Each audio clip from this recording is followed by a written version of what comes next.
કેમ છો? આજે એક ખૂબ જ નૂતન શોધ વિશે વાત કરવી છે. ઇંગ્વાઇનલ હર્નિયા એટલે પેઢુના હર્નિયા સર્જરી માટે રોબોટિક સર્જરી. તો પેઢુના હર્નિયા શું છે? એ પુરુષોમાં વધારે પ્રમાણમાં જોવા મળે છે અને પેટના નીચેના અને અંદરના ભાગમાં એક સ્વેલિંગ અથવા તો એક સોજો તરીકે બહાર આવતા હોય છે. કોઈ વાર દુખાવો પણ કરે છે. આના માટે કોઈ મેડિકલ ટ્રીટમેન્ટ કે દવાની ઇલાજ નથી, માટે એના માટે સર્જરી જરૂર પડી શકે છે.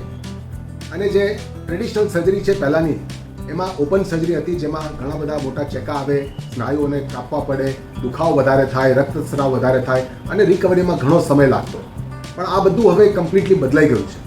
રોબોટિક સર્જરીના આવવાથી બહુ નાના નાના છિદ્રોમાંથી, નાના નાના ઇન્સ્ટ્રુમેન્ટ્સથી ખૂબ જ પ્રિસાઇઝ સર્જરી થઈ શકે છે અંદર, અને મોટી જાળી મૂકીને હર્નિયા ફરી ન થાય એની બધી કાળજી આપણે રાખી શકીએ છીએ. તો આ રોબોટિક સર્જરી એક ગેમ ચેન્જર સર્જરી છે અને આખા આ જે ફિલ્ડમાં, ઇંગ્વાઇનલ હર્નિયાના ફિલ્ડમાં બદલાવ લાવનારી સર્જરી છે. તો શું આપ જિજ્ઞાસા રાખો છો રોબોટિક સર્જરી વિશે વધારે જાણવાની?